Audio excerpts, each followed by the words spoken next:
right, so we're going to talk about the deadlift today. So this is probably one of the more complex movements that you'll be doing in your program. It may not seem like it. It may just seem like you're picking something up and putting it back down.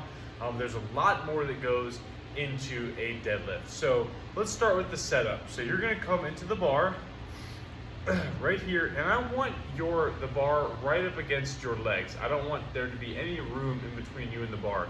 It should be very, very close to your legs, touching. It should be touching your legs, the bar should be, okay?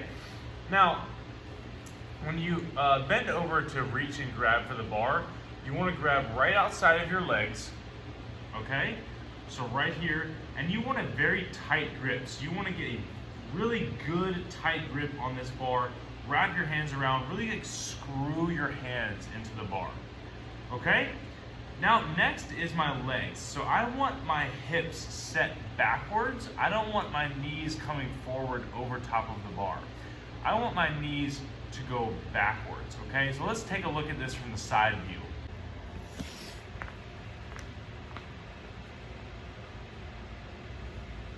So from the side view, what I don't want is I don't want my knees going forward and my hips too low. I don't want to be down here and lift the bar up from here, okay?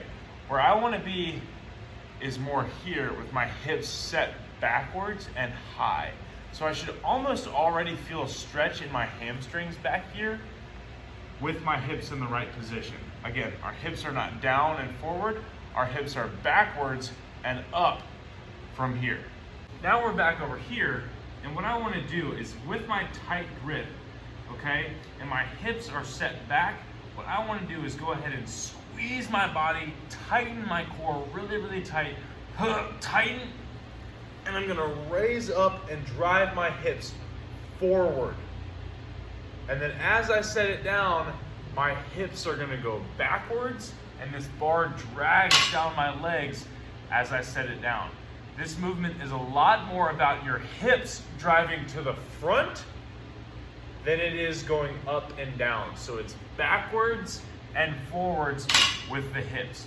Let's look at it again from the side view, the full rep. Now the full rep from the side view, remember we have our hips loaded to the back, and I'm gonna drive my hips forward from here. Again, I'll show you from the full side view. So the hips are dropping backwards. I'm setting it down. One more time. Let's tighten the whole body. Tight. Hips forward. Hips backwards on the way down. Set your hips back. Take your deep breath. Tighten the core. Hips forward. See how explosive that is? Backwards and forwards with your hips.